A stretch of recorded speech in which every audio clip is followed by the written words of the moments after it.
sharks, the most dangerous and feared predators in the ocean. But even the great white pales in comparison to the biggest shark that ever lived. Megalodon. Literally translated, it means big tooth. A prehistoric shark with 3-meter jaws lined with deadly rows of serrated teeth. Megalodon used these jaws to inflict massive damage on even the biggest whales in the ocean. Its teeth were huge. 6 to maybe 7 inches long, wickedly serrated on either side like steak knives and shaped like a big, broad triangle. Now, 2 million years after the last megalodon mysteriously disappeared from the fossil record, scientists are investigating the true shape, size, and behavior of one of the most fearsome predators in history.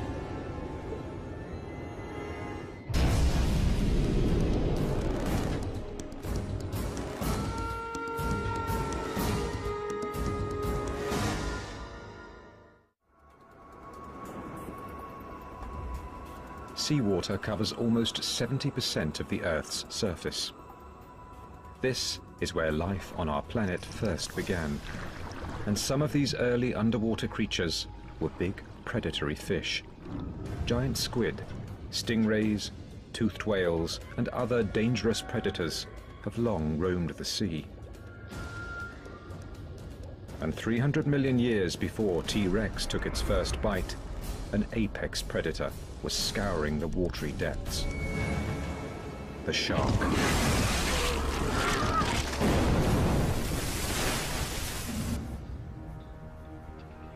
Paleontologists have found remarkable fossil evidence of these predators going back more than 400 million years. The biology of these sharks has remained remarkably stable for all this time.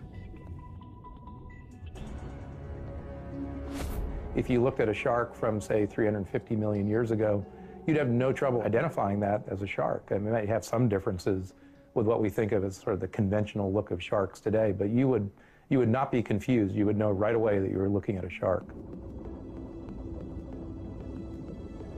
Although many of these prehistoric sharks are now extinct, the great white shark, which still roams the sea today, has survived more than 10 million years. It has become the ultimate ocean predator.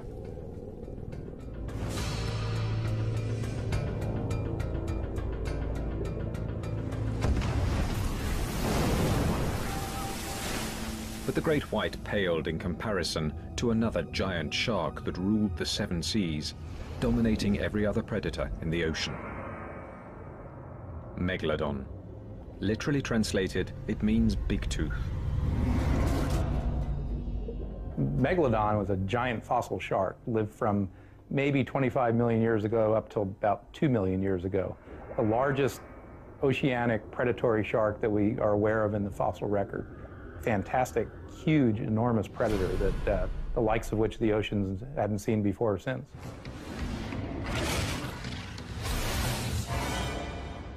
It was one of the biggest predators of all time. You've got these massive razor blade sharp teeth attached to an animal the size of a greyhound bus. I mean, this was the ultimate predator. Never has an apex predator made such a huge mark on the planet, only to leave so little trace of itself behind. It's like the ultimate detective story. We truly don't know exactly what the Megalodon looked like. We can only assume how it looked and how it killed. In order to solve this mystery, scientists need fossil evidence. But in the case of Megalodon, there are no skeletons left to study. This presents a major challenge to researchers. All creatures, in the sea or on land, begin to decompose and fall apart the moment they die. For those with skeletons, within a short period of time, all that is left are the bones. But when it comes to Megalodon, there's a hitch. The shark's skeleton is constructed almost entirely of cartilage. Consequently, there are very few fossilized remains left to show scientists the size and shape of this gigantic fish. Cartilage. Pliable and light, it's the balsa wood of the body. But exposed to salt water, sand, and especially bacteria, Megalodon's skeleton has little staying power. The cartilage is this brownish yellow material. That's the flexible component of the cartilaginous skeleton. You can actually see the little tiny prisms which add structural support and rigidity to the otherwise flexible cartilage. And that's what gives the skeleton its strength. However, because these individual little prisms of cartilage are held together with organic fibers, after the shark dies, those organic fibers can then decompose. Within weeks, shark cartilage breaks apart and disappears.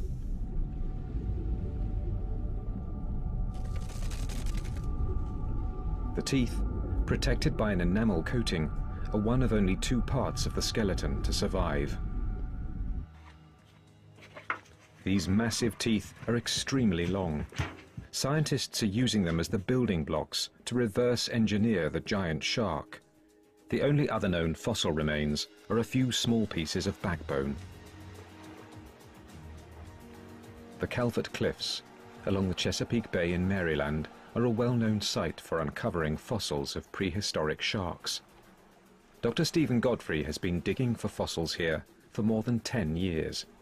In that time, he has not found a single megalodon tooth. Oh yeah, this is great. The tide's way up. Beautiful. Along with Dr. Breton Kent, Godfrey scours the area, searching for fossil clues. Oh, there's a shark tooth.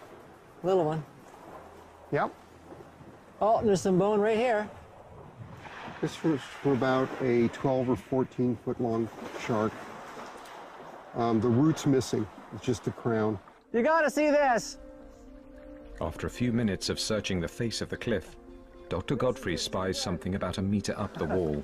This has never happened to me before. A big mag? Well, it's not really big, but it's a mag and it's in really nice condition and it's just sitting there.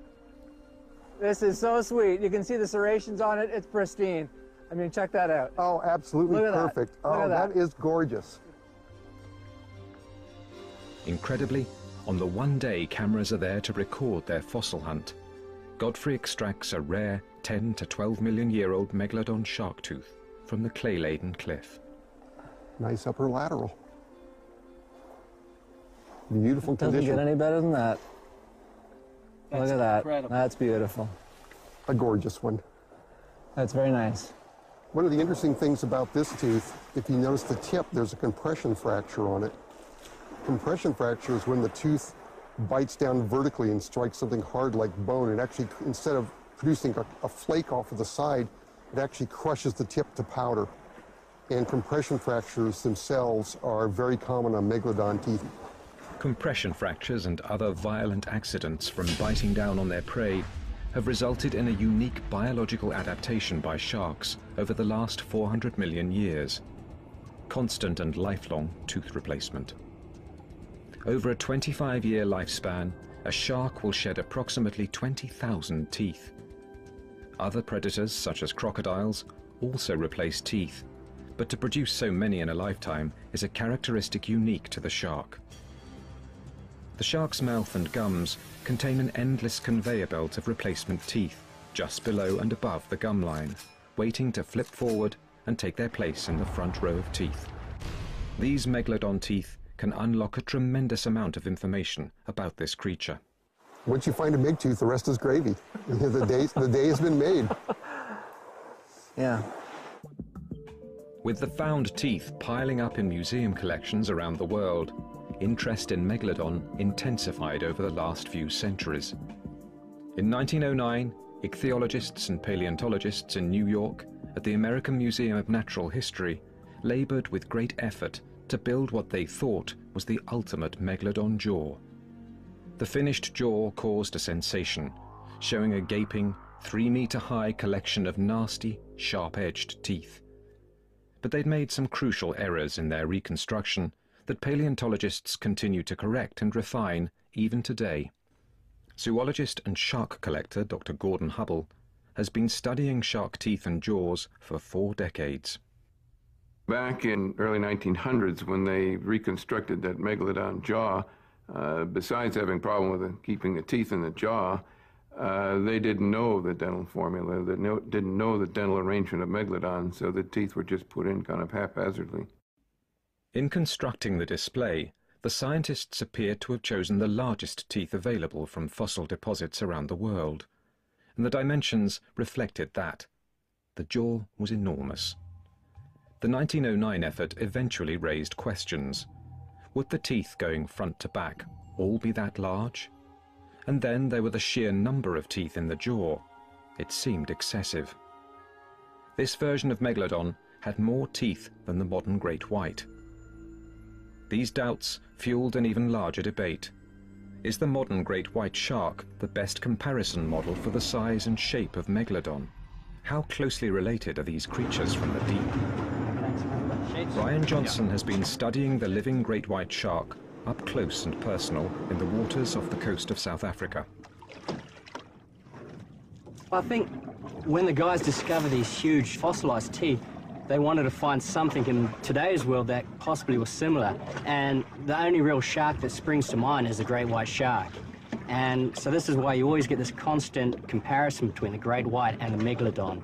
Was the white shark just a little version of what the megalodon was back in prehistoric times? The massive predatory great white holds a mythical place in the minds of fishermen, sailors, and other sea lovers. The maximum size that a great white gets is probably among shark biologists the most debated question that is always talked about. You speak to any fisherman and he says, my boat's 20 foot long and it was 2 foot that way, 2 foot that way, must be 25, 26 foot. And that's probably not the case. In truth, the largest modern great white sharks are believed to be about 6 meters long, with a maximum weight around 1,800 kilograms. Megalodon is commonly thought to reach between 15 to 17 meters, with an almost unimaginable weight of 45,000 kilograms. I think that comparison is pretty good between the great whites and the megalodon, but you also must remember the only information we have about the meg is from his teeth. I think the main similarity between the teeth of the meg and the teeth of the great white, other than their big size, is probably the serrations, the triangular serrations. And what that shows immediately is that both sharks, rather than swallowing their prey whole, was taking chunks out of very big prey, possibly as big as themselves.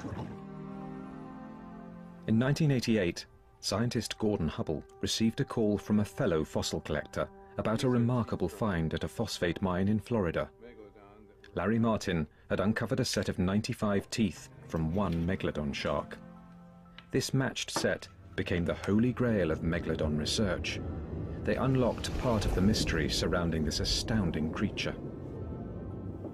This is the most complete set of associated megalodon teeth that has ever been found. The reason why this is significant is that once we can arrange these teeth, we can figure out if the animal is truly related to the white shark line or if it's related to some other species of sharks.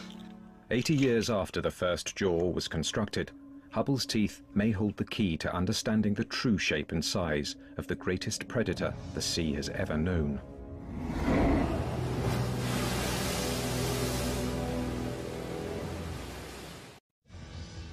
Megalodon, a ferocious predator that roamed the seas for 20 million years, and all that's left is the teeth and a few scattered vertebrae.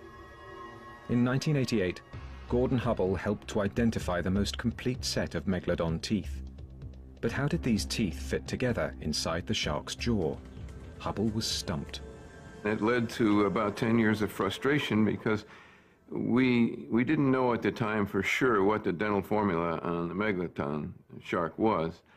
And so every time a scientist came to visit us, or just anybody that wanted to look at these teeth, we had them place these teeth how they thought they would go in the mouth. The third tooth is a prominent feature in the modern great white shark's jawline. And that's what really bothered us. It wasn't until we realized that the megalodon is an entirely different line of evolution and does not have that third upper tooth, that small tooth that slants in, and indeed has a third upper tooth that's about the same size as the first two teeth. Then we figured it out and everything fell into place.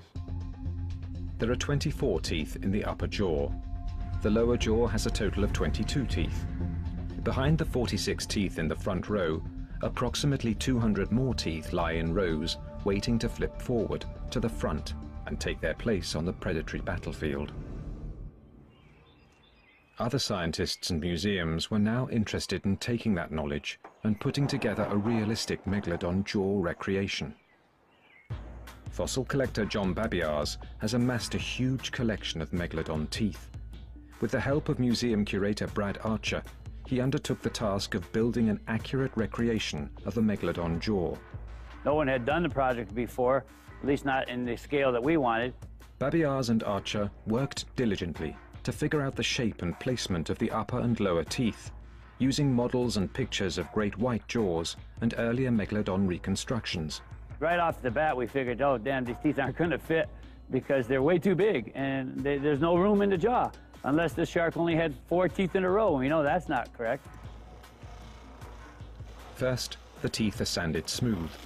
Next, a hole is drilled in the base of the tooth and a metal rod is inserted. The rod is then attached to the jaw mold. But they still needed help placing the teeth in the jaw. The men turned to Gordon Hubble and his knowledge of associated megalodon tooth sets to see if he could help organize the teeth. And we looked at all the teeth that he had and we put them together into a set as closely as we could. In September of 1994, the jaws were finally completed. The men loaded the jaws onto a flatbed truck and drove them to the museum at Arizona State. The results were astounding. While not quite as large as the jaws built in New York in 1909, it's clear an animal would have to be of massive proportions to carry a set of jaws this size. Well, this jaw is approximately 7.5 feet tall, and it's about 8.5 feet wide, if I remember right, and has about 254 teeth in it, all real teeth. Once scientists had an idea about the size and scale of the teeth and jaws, they could start to figure out what the body was like. The Calvert Marine Museum skeleton paints a vivid portrait of the infrastructure needed to support the massive jaws. But the next step was to create a lifelike representation of this beast. What would a creature of this size look like swimming towards you in the ocean? Dr. Michael Gottfried, who had worked on the Calvert skeleton, now felt confident he could speculate on what this beast might have looked like from the outside. Collaborating with artist and animal modeler Jim Melly, a Meg model was born. I mean, basically, this kind of thing it's the marriage of science and art, taking scientific information and converting it into a sculpture. A 15-meter, life-size replica of Megalodon now hangs in the San Diego Natural History Museum. So after all the research, working with models, working with drawings, working with the actual specimens that we do have, here's the end result. What we think is the most accurate and the most biologically plausible reconstruction of Megalodon that's on exhibit anywhere. From the first Meg tooth found by early humans, scientists now have a stunning picture of this massive creature. Hundreds of teeth capable of inflicting terrible damage on its prey. A jaw 3 meters wide and 2 meters high. A body at least 15 meters long. Megalodon was enormous, and doing kind of an estimate of the size of this fossil giant, that it would probably have been about a ton a foot, so in the neighborhood of about 50 tons plus. Truly enormous animal. The question now was not so much what did the shark and its jaws look like, but how did they work?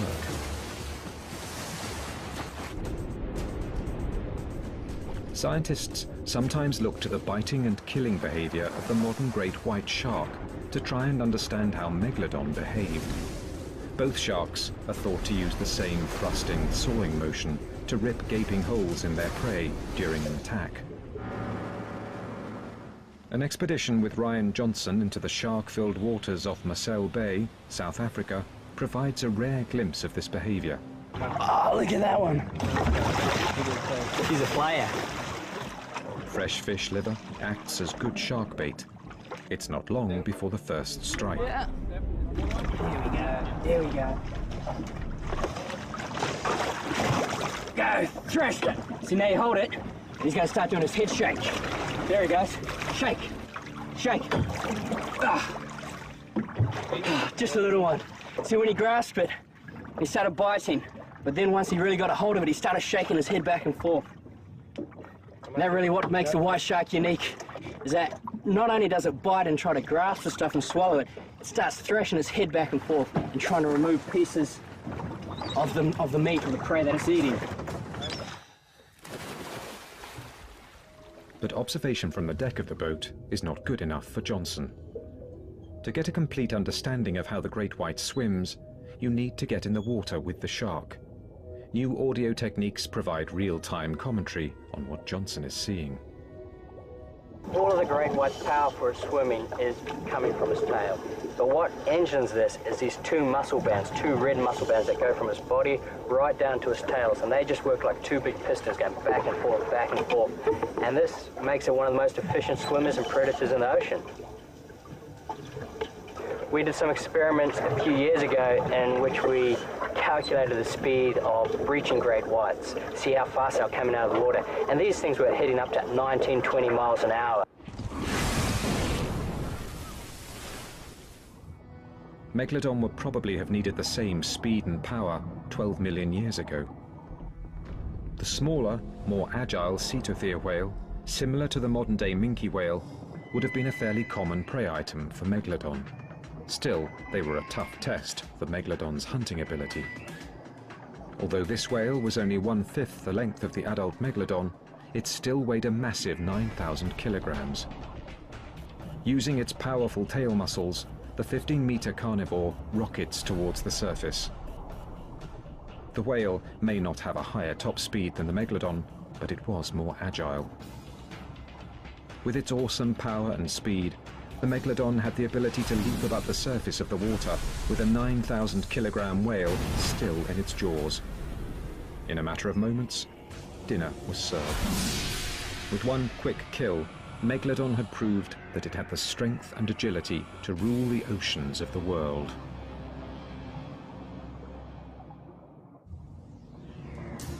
Megalodon ruled the oceans for almost 20 million years. But even top predators have to keep their lineage going from generation to generation. Most scientists agree that, like the great white, the prehistoric Megalodon gave birth to live young.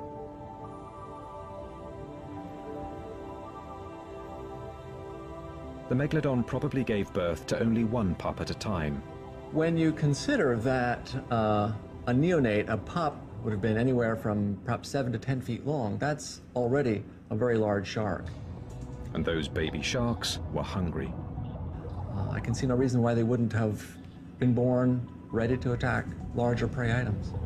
A herd of docile dugongs, or sea cows as they are sometimes called, might be just the ticket for an apex predator's first meal. One of the other kinds of marine mammals that were prey for Megalodon were the sea cows. They were dugongs, not manatees. Manatees are a more recent evolutionary arrival. So dugongs have tails very much like dolphins, unlike the manatees, which have the more rounded beaver-like end of tail. The mature dugong was about 3.5 meters long compared to the baby shark's 3-meter body. Based solely on size comparison, the baby shark would seem to be at a disadvantage. But size is only one part of the equation. They are relatively slow, sluggish animals. This is a section of sea cow rib, very heavy and dense. And you'll notice that there's this bite mark running across the rib made by the tooth of a very large shark. The hungry baby shark rushes forward. One small juvenile dugong is slow to react, and the shark is on it. A lifetime of hunting has begun. Scientists are also keenly interested in just how long was the lifetime of these giant sharks. In the Fossil Preparation Laboratory at the Florida Museum of Natural History, Dr. Bruce McFadden and his students are doing cutting-edge research into the lifespan and eating habits of prehistoric sharks. Scientists study growth rings within the relatively few vertebrae of Megalodon that are known to exist. This is one way to discover more about these magnificent beasts and their daily life. We count them just the way somebody would count tree rings. The lower portion of a shark's vertebra is known as a centrum. In Megalodon, centra are extremely rare. Scientists are looking at the few samples they have to see what else they can learn about this prehistoric beast. Most of the samples that we have indicate that Megalodon lived somewhere between 25 and 40 years. It could have lived longer because it didn't have any predators. Estimates of how much the Megalodon needed to eat ranged from 600 to 1,200 kilos of food a day. This high-energy animal must have been consuming a wide range of fish and marine mammals to sustain its life. We don't know exactly what foods they were feeding on. No matter what they were eating, one thing is clear. These massive sharks spent the bulk of their lifetime in a never-ending search for food. And 15 million years ago, Miocene epoch oceans were filled with a variety of marine life from which the Megalodon could choose a meal. Whales, dolphins, dugongs, huge sea turtles, and hosts of fish filled the coastal seawaters around the world. The Megalodon was probably eating them all. The most common group of whales during the Miocene was the cetathea. These small whales ranged from 3 to 6 meters and were found in warmer coastal waters all around the world. A whale that fed on plankton, crustaceans, and tiny fish, these ocean mammals were quick and agile despite their hefty 9 to 18,000 kilogram size. Like the dugong, these gentle creatures were likely easy targets for the hungry Megalodon. But Dr. Stephen Godfrey has one piece of whale backbone that may demonstrate Megalodon was not always successful in its hunt for prey.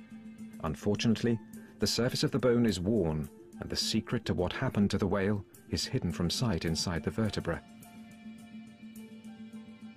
So we've got it up off the table. Now, do you want the entire thing scanned or just through pathology?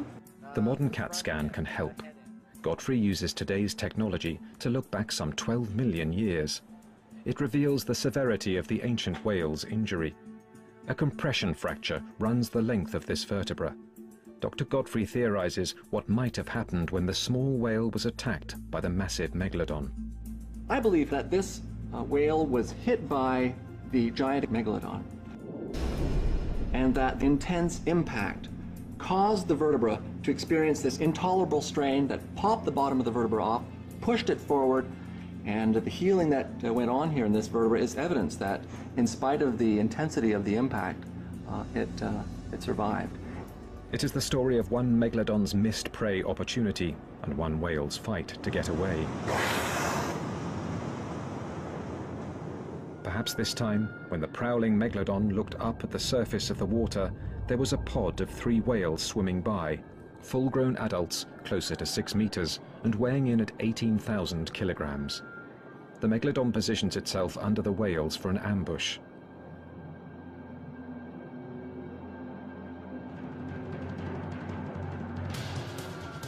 The small whale wavers, and the giant shark cannot adjust its trajectory. The Megalodon's massive jaws miss their target, and his head smashes into the whale's back. As the CAT scan proves, this time the whale escaped. The whale was lucky. In most cases, it was easy prey for Megalodon. But 20 million years ago, there was another marine mammal that could match Megalodon's aggression. This is a skull of an ancient whale called a squalodont, and these animals could echolocate, and they were probably top predators for their time.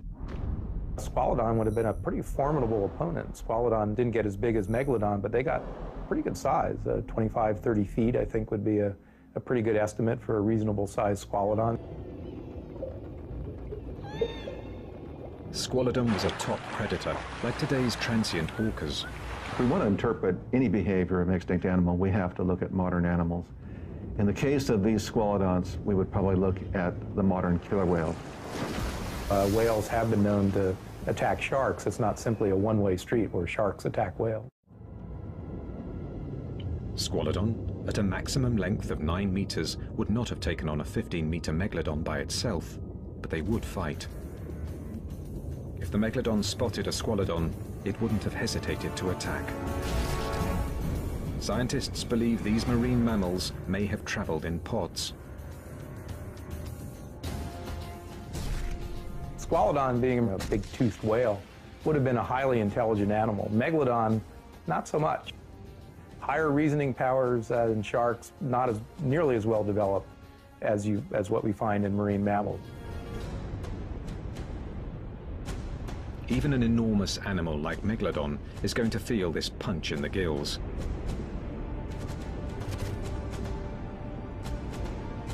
This time, it's outnumbered.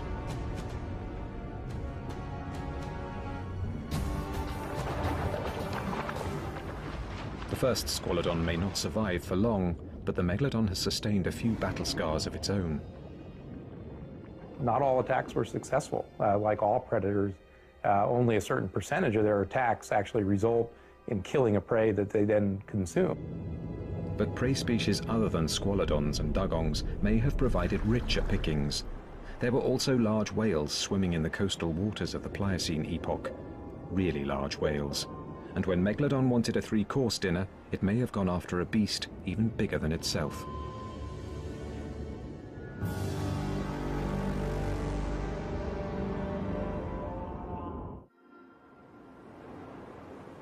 The modern blue whale is a magnificent animal. Rarely photographed and usually seen only by accident, this massive marine mammal is a startling reminder of the awesome majesty of some of the sea's most elusive creatures.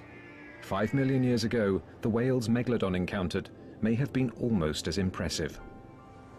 Here I'm just thinking about what modern things like fin whales and blue whales look like. It would have been a coastal animal, would have been a migratory animal. It probably was gray with a lighter shade below. We usually estimate the weights of living baleen whales at about a ton a foot. So if you have an animal 75 to 80 feet long, it'd be about 75 to 80 tons. So you've got at least 5 species there. You know, those actually look like herpetocetines, the weird kind of cetatheres. Dr. Lawrence Barnes and his colleagues have uncovered hundreds of whale bones in the last few decades. One intriguing discovery was a large whale found near Santa Barbara with a shark tooth tip stuck in its jawbone. Here was a creature that was possibly 3 to 9 meters longer than Megalodon, a whale that would have outweighed the shark by 22,000 kilograms. But the reward for killing a larger whale would have been a much bigger food source for the Megalodon. A whale of this size is packed with layers of tough, stringy blubber. Megalodon would need all of the size, volume, and deadly serrations along its teeth to take down the animal. The key this time is bite force. How much jaw power did Megalodon actually have?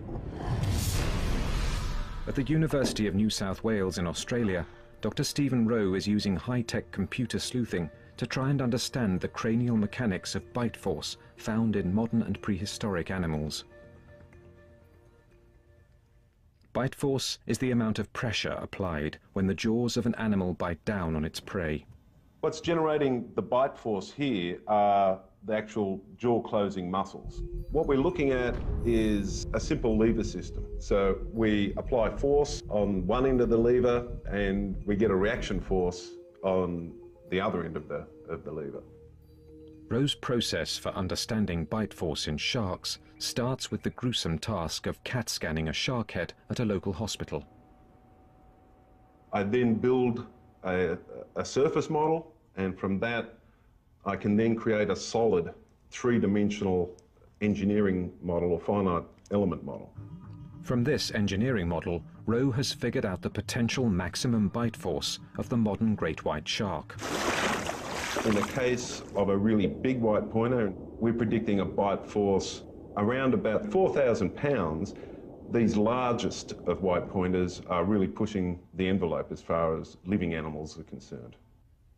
With the bite force per inch data from the great white, Rowe extrapolates what he believes to be a fairly accurate understanding of the bite force of the Megalodon shark. Toward the upper end of estimates of body mass for Megalodon, we're getting bite force estimates of about 40,000 pounds, which is just humongous. With 40,000 pounds of bite force, you could bite through a truck if you had the teeth and jaws to stand up to it. This must have been an absolutely terrifying object to any whale. Of course, living large baleen whales get very, very anxious when they see or hear orcas or killer whales.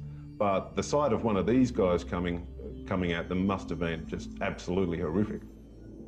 The baleen whale didn't have much time to be anxious once the attack had begun. It would appear that megalodon typically took out large whales by swimming up behind them, biting their tail flippers off, basically just disabling the whale's propulsion system altogether.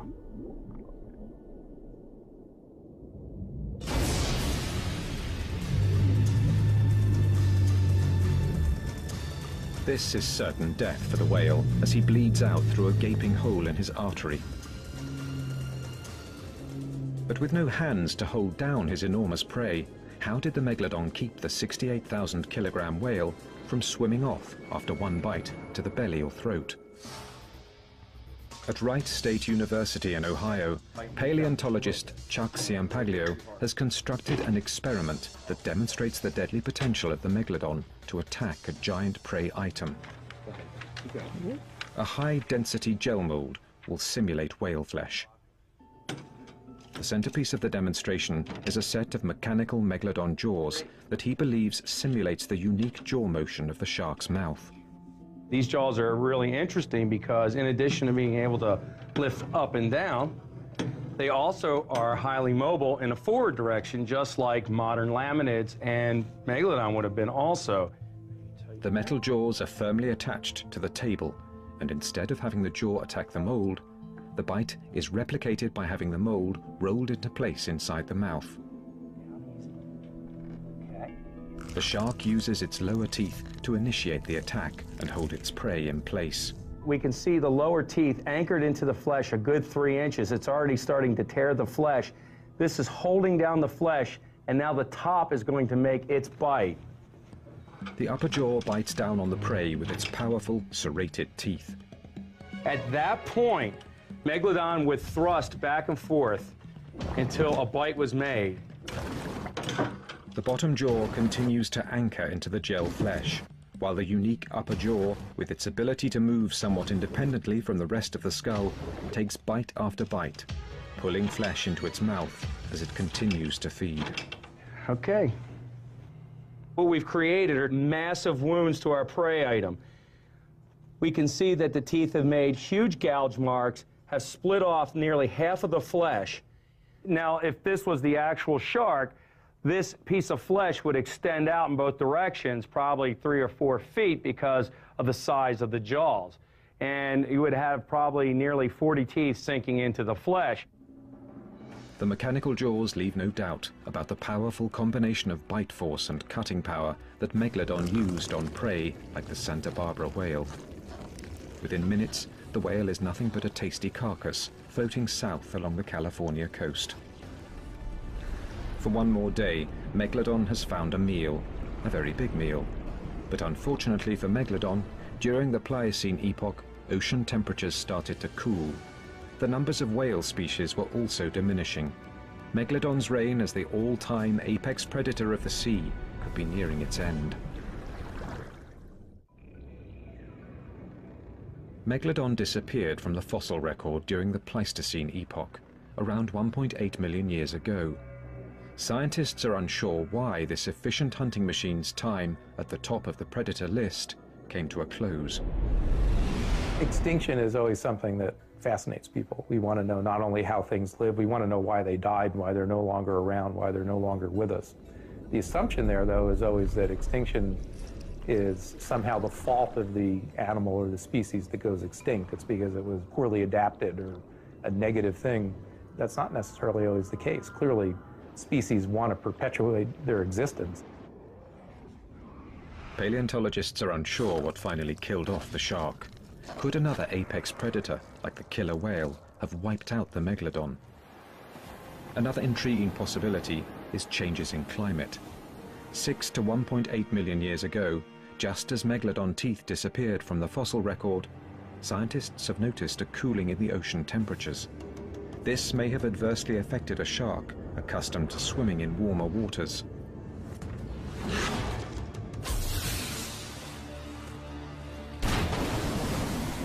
Paleontologists also know that as the Miocene epoch progressed, the population of smaller whales was replaced by larger whales. these whales may have favored colder climates to the north. It might very well be that as whales became migratory and spent the summertime in northern latitudes, that in fact the sharks just didn't have access to the big whales. By the middle of the Pliocene, without year-round access to larger prey, Megalodon may have been feeling acute hunger pangs.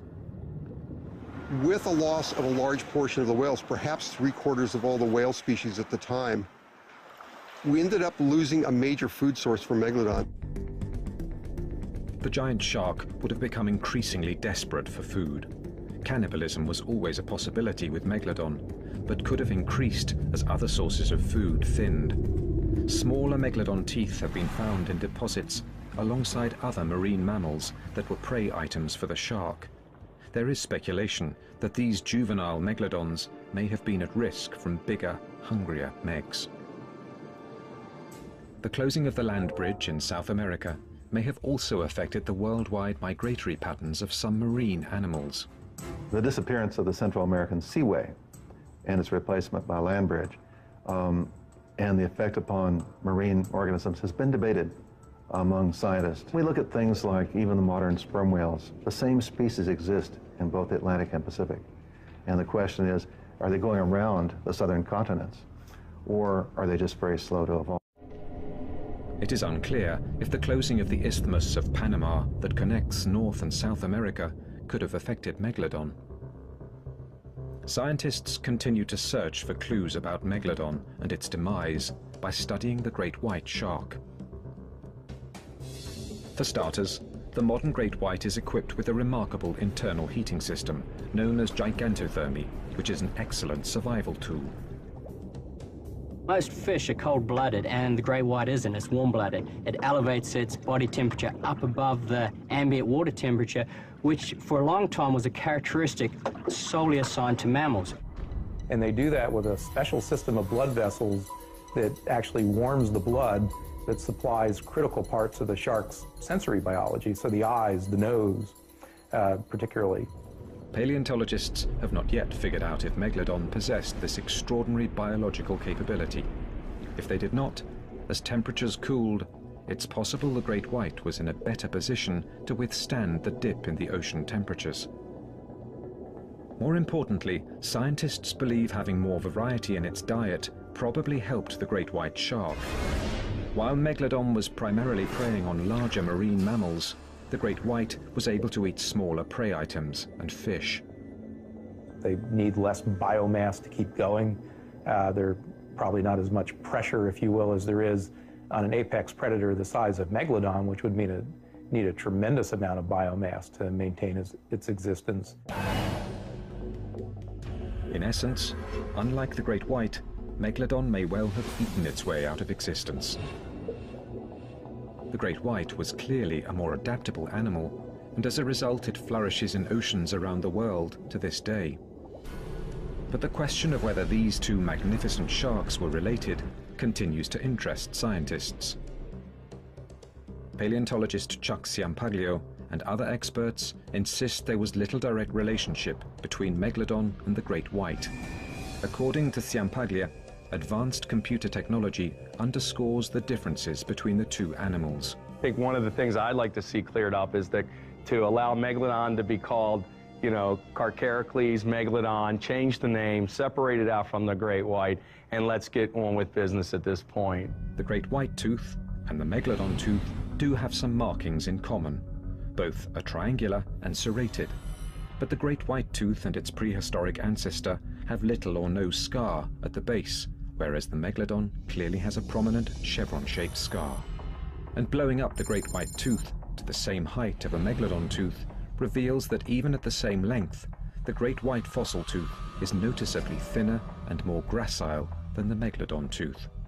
Well, let me do the converse here. Let me show you a very small Megalodon, about approximately the same size as this great white, and you can see that small sizes the Megalodon doesn't look the same. Again, the serration densities are different. This tooth is distinct from this great white no matter how big you make it. The team compared the dentition of the modern great white, the extinct Mako, and Megalodon. And what we found consistently was whether or not we looked at the root, the blade, or the entire tooth, was that the extinct mako and great white always clustered together for every tooth position, while megalodon always clustered away. Megalodon and great white are not directly related. Megalodon is not the extinct great white, and all scientific evidence points to this. Or does it? Looking all the way back to the first jaw recreation in 1909, there are scientists who still insist the great white shark is more directly related to the megalodon. The smoking gun? Rare fossilized megalodon vertebrae. Backbone anatomy suggests that megalodon and great whites are quite closely related to one another. These researchers are turning to work being done on the centra of megalodon vertebrae to support this theory. I think because the vertebral centra haven't been as thoroughly studied, they provide some very important clues, and I think they ought to be studied very carefully. But megalodon centra are not common. Worldwide, for the 16 or 17 million years that it lived, we probably have on the order of a dozen to 24 vertebral centra of megalodon preserved. It'll be some time before scientists can collect more comprehensive data in this area. Perhaps the information locked inside the vertebral centra can finally answer the question of whether or not megalodon's legacy lives on in the great white shark. One point everyone agrees on is that there is much more to learn about the physical makeup and behavior of megalodon. And one thing is certain: the unique combination of physical size, tooth shape, jaw strength, and appetite created an animal unique in the 400 million year history of sharks. Big Tooth is still the all-time king of the sea.